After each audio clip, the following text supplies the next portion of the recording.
जी, यहाँ पे आज हम लोग प्रूव करेंगे काशी क्राइटेरिया के मुताबिक कि जो गिवन फंक्शन है वो रीमन इंटीग्रेबल है कि नहीं है।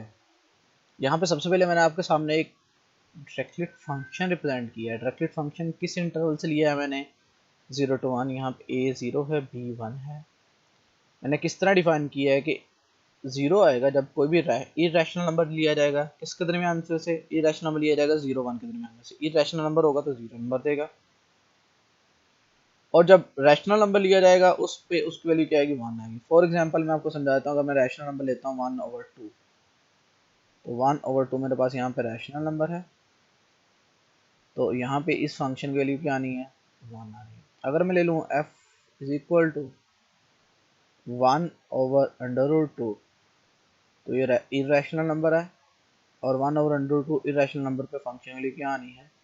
0 आनी है। तो इस तरीके से हम लोगों ने कोई भी पॉइंट लेना है इस इंटरवल से, तो वहाँ पे इसकी वैल्यू 0 आएगी जब x क्या होगा? इरेशनल होगा, और 1 आएगी जब क्या होगा? x रैशनल नंबर होगा। तो ये मेरे पास इस तरह का एक स्पेशल फंक्शन डिफाइन किया गया जिसको हम लोग डायरेक्टली फंक्शन कहते हैं। अब डायरेक्टली फंक्शन को मैंने चेक करना है क्या ये रीमन इंटीग्रेबल है कि नहीं है। इसके लिए मैंने कोई भी टैग पार्टीशन डिफाइन कर दी है। अब p टैग पार्टीशन कैसी है? अब p टैग पार्टीशन मैंने ऐसी ली है कि जो उसके टैग होंगे वो जितने भी सब इंटरवल्स बनेंगे उनमें से हम लोग जो रैशनल नंबर होंगे वो हम लोग उसका टैग लेंगे। मतलब ये मैं आपके सामने एक पार्टीशन डिफाइन कर रहा हूँ। This is x0, this is x1, this is x2, right, this is x3। For example ये मैंने लिए नंबर। अब ये पहला नंबर होगा ना, ये ऐसी टैग पार्टीशन जब पार्टीशन की है ना किस इंटरवल की?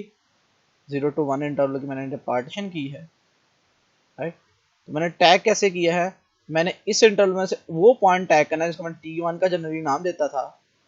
तो जहाँ पे जो नंबर होगा t1, ये कौन सा नंबर होगा? 0 x0 और x1 के कौन सा नंबर आना चाहिए? रैशनल नंबर आना चाहिए। इस तरह यहाँ पे टैग पार्टीशन नाम दे, उसको मैंने क्या नाम देना है? t2, और वो भी क्या होना चाहिए? रैशनल नंबर आना चाहिए। इस तरह कैसे इस p को मैंने इस टैग पार्टीशन में डिफाइन किया। तो यहाँ पे क्या आना था? f ऑफ t1, और यहाँ पे t1 क्या है? रैशनल नंबर है। किस इंटरवल से है? x0 to x1। तो जारी बात है जब वो रैशनल नंबर होगा तो उसका आंसर 1 आएगा, इसलिए मैंने यहाँ 1 लिखा। जब मैं इधर से t2 लूंगा बिल्कुल एग्जैक्टली यहाँ पे भी क्या आएगा? 1 आएगा, और इस तरह t सो चलता जाएगा। tn लूंगा तो भी क्या आएगा? 1 आएगा, क्योंकि मैं इस इंटरवल से कौन सा नंबर चूज कर रहा हूँ? Rational number. रैशनल नंबर पे फंक्शन कितने आंसर देती है? 1 देती है। अभी मैं क्लियर कर चुका हूँ, राइट। मेरे बात सबको क्लियर होगी। जब 1 देता है तो अब इन सब में को जब मैं 1 मल्टीप्लाई होगा तो कोई फर्क नहीं पड़ेगा। ये x1 आपके सामने है, इस x1 से कट जाएगा। इस तरह x2 अगले x2 से कट जाएगा, और ये सारे सारे कट जाएंगे। सिर्फ कौन सी टर्म बचेगी? xn minus x0, right. अब x0 n क्या यहाँ पे 1 है, और x0 के यहाँ पे 0 है, तो ये क्या आंसर आ जाएगा मेरे पास? ओवरऑल 1 आ जाएगा। तो रीमन सम अंडर टैग पार्टीशन मेरे पास कितना आ गया? 1 आ गया। बिल्कुल इसी तरह अब मैं एक और पार्टीशन डिफाइन करने जा रहा हूँ। अब इस पार्टीशन में क्या कर रहा हूँ कि जितने भी मेरे पास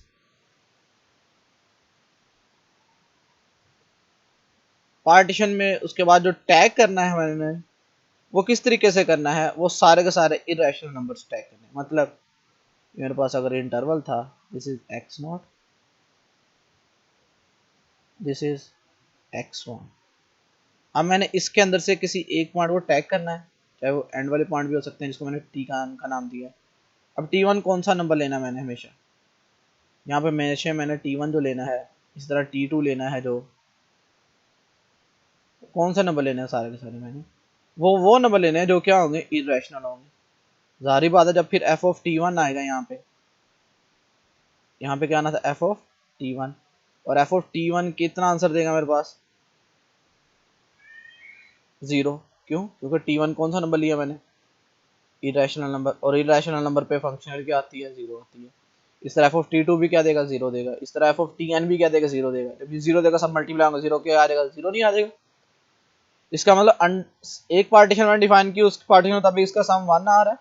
और दूसरी मैंने टैग पार्टीशन डिफाइन किया, उसके मुताबिक इसका सम क्या आ रहा है, 0 आ रहा है। तो मैं लिख सकता हूँ फिर कि जो मेरे पास इन दोनों का जो डिफरेंस होगा वो क्या आएगा, 0 - 1 दिस वन, राइट। और फॉर एग्जांपल यहाँ पे मैं चूज करता हूँ कि जो एप्सिलॉन नोट था वो 1/2 है, तो मैंने कहा था किसी भी एप्सिलॉन ग्रेटर देन 0 के लिए बार 2 होनी चाहिए, for every epsilon greater than 2। जब मैं एप्सिलॉन फॉर एग्जांपल 1/2 चूज करूंगा ग्रेटर देन 0, तो क्या ये जो डिफरेंस है उस एप्सिलॉन से कम आ रहा है, बिल्कुल भी नहीं आ रहा, क्योंकि ये तो 1 आ रहा है और 1 हमेशा 1/2 से क्या होता है, बड़ा होता है। तो इसका मतलब क्या हुआ कि इसका अगर डिफरेंस था दोनों जो रिमन सम का अंडर टू डिफरेंट पार्टीशंस और टैग पार्टीशंस जिनको हमने पी और क्यू का नाम दिया है, वो लेसन क्या आना चाहिए था, एप्सिलॉन आना चाहिए था। और हम लोग कोई भी एप्सिलॉन चूज कर सकते हैं। यहाँ पे अगर एप्सिलॉन मैंने फॉर एग्जांपल 1/2 चूज किया है तो ये आंसर लेसन 1/2 नहीं आ रहा, ये तो बल्कि ग्रेटर देन 1/2 आ रहा है। तो अभी जो काशी क्राइटेरिया हम लोगों ने पढ़ा था, उस काशी क्राइटेरिया के मुताबिक ये इस कंडीशन को सेटिस्फाई नहीं करता, और ये कंडीशन को सेटिस्फाई नहीं करता तो गिवन फंक्शन कभी भी रीमन इंटीग्रेबल नहीं होगा। दैट्स वाई हमारे पास जो गिवन फंक्शन है वो क्या आ गया, नॉट रीमन इंटीग्रेबल। यहाँ तक बात सबको क्लियर होगी। अब हम लोग प्रूव करेंगे कि जो h of x equal to x दिया गया है इन द इंटरवल 0-1, क्या ये मेरे पास रीमन इंटीग्रेबल है कि नहीं है। तो मैंने इसी तरह दो पार्टीशन डिफाइन कर ली। अब दो पार्टीशंस कैसे डिफाइन की हैं,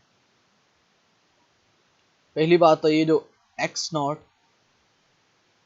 और x1 लिया मैंने, इस तरह मैंने क्या लिया है, x2 लिया है, राइट।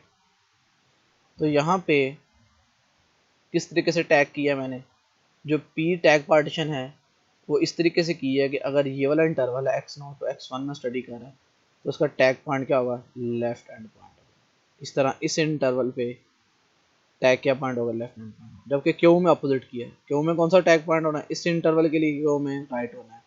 तो इस तरीके से मैंने दो टैग पार्टीशन डिफाइन किया। और यहाँ पे मैंने जो सब इंटरवल्स बनाए हैं, इसको सब इंटरवल 1, सब इंटरवल 2, 3, ये सारे सारे क्या हैं, इक्वल लेंथ है। इक्वल लेंथ से मुराद क्या है, लाइक ये आपके सामने नजर आ रहा है, ये इक्वल लेंथ है। मतलब x0 और x1 के दरमियान लेंथ कितनी है, 1/n। x1 और x2 के दरमियान लेंथ कितनी है, 1/n। इस तरह x2 और x3 के दरमियान लेंथ कितनी होगी, 1/n। लिए कैसे ये लेंथ इक्वल जब हमने ली होती है, हम लोगों ने b माइनस a और जितने सब इंटरवल्स करने होते हैं, तो कितने हैं सब इंटरवल्स, n। तो मेरे पास लेंथ कितनी आ जाएगी हर एक सब इंटरवल्स की, 1/n। तो ये इंटरवल पहला कहाँ से शुरू होगा, 0 से कहाँ तक जाएगा, 1/n तक। इस तरह दूसरा सब इंटरवल कहाँ से शुरू होना था, 1/n से कहाँ तक जाएगा, 2/n तक, राइट। मतलब बात सबको क्लियर होगी। और ये कैसे चलता जाएगा सब इंटरवल, क्योंकि आपको पता है एंड पे क्या आना था, n माइनस 1/n, और कहाँ तक जाना है ये, n/n तक, जो कि एग्जैक्टली क्या आता है, 1 आता है, और जो कि मेरे पास b है, राइट। तो इस तरीके से सब इंटरवल। और यहाँ पे मैंने ये पिक्चर रेल लाइन बना के उस पर वाजे भी किया। यहाँ तक सबको बात क्लियर होगी।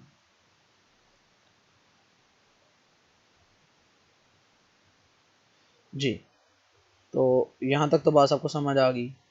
अब अंडर दैट पार्टीशंस, अब मैंने यहाँ पे कौन से पॉइंट ड्रा किए थे, मैंने आपको भी बताया पी पार्टीशन में हम लोगों ने क्या किए थे, उसके लेफ्ट पॉइंट मतलब x1 और x1 के दरमियान जो पॉइंट था वो x0 आ गया, x1 और x2 के दरमियान जो था वो क्या आएगा, f(x1) है, क्योंकि मैंने पार्टीशन इस तरीके से डिफाइन की है।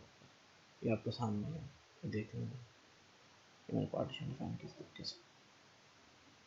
जब ये तमाम वैल्यू अब 1 बाय 1 इसमें पुट करूँ, x0 कितने हैं, 0 है, क्योंकि मैंने इक्वल पार्टीशन किया। f(x1) क्या 1/n है, f(n-1) क्या था, n-1/n था।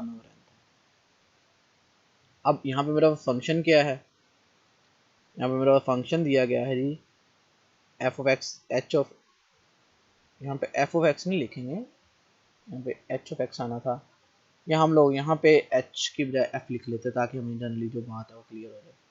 हम लोग यहाँ पे f की बजाय h की बजाय क्या लिख लेते हैं, f लिख लेते हैं, क्योंकि हम लोगों ने f लिख लिया हर जगह, तो कोई मसला नहीं, हम लोग यहाँ पे f लिख लेते हैं, राइट।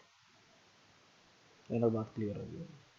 हम लोग h नहीं कहते उसको, f ही कह देते फंक्शन को, क्योंकि मैंने हर जगह f लिख दिया हुआ। तो यहाँ तक बात क्लियर होगी। अब f ऑफ 0 क्या आएगा यहाँ पे, क्योंकि f ऑफ x क्या था मेरे पास, यहाँ पे x है। जब f ऑफ x है मेरे पास, तो मैंने 0 की जगह 0 पुट कर दिया है, 1/n की जगह 1/n आ जाएगा, f ऑफ n-1 की जगह n-1/n की जगह n-1/n ही आ जाएगा। तो जब ये सारी वैल्यूज यहाँ पे मैंने पुट की, अब x1 माइनस x0 इनका जो डिफरेंस था वो भी एक्जैक्टली क्या आना है, 1/n आना है। इनका डिफरेंस भी एक्जैक्टली क्या आना है, 1/n आना है। अगले का भी 1/n। तो ये मैंने लिख दिया है वैसे, लेकिन अंडरस्टूड बात है, ये भी आंसर 1/n आएगा, ये भी आंसर क्या आएगा, 1/n आएगा, और ये वाला आंसर भी क्या आएगा, 1/n, क्योंकि मैंने इक्वल सब इंटर्वल्स में डिवाइड किया, राइट। जब ये भी 1/n आएगा, ये भी 1/n आएगा, ये सारे 1/n आएंगे, तो इन सब में 1/n क्या आ गया, कॉमन आ गया। बाकी जो बच गया वो 0, 1/n, इस तरह 2/n और n-1/n। यहाँ तक सबको बात क्लियर होगी। अब देखें इन सब में अगेन 1/n, 2/n, n-1/n, इन सब में अगेन 1/n क्या आ जाएगा, कॉमन आ जाएगा। जब इन सब में 1/n में कॉमन लूँगा तो मेरे पास ये चीज़ आ जाएगी, यहाँ पे f लिख लें, h ना लिखें, तो हम लोग हर जगह f लिख दिए, तो मेरे पास क्या आ जाएगा, 1/n स्क्वायर 1 + 2 + n-1। अब ये पहले n-1 नेचुरल नंबर का सम आ गया, और पहले n नेचुरल नंबर का सम का फार्मूला होता है n इंटू n + 1/2। ये पहले nth नेचुरल नंबर के सम का फार्मूला है। तो यहाँ पे कितनी टर्म्स हैं, n-1, तो n की मैंने पुट कर दिया n-1।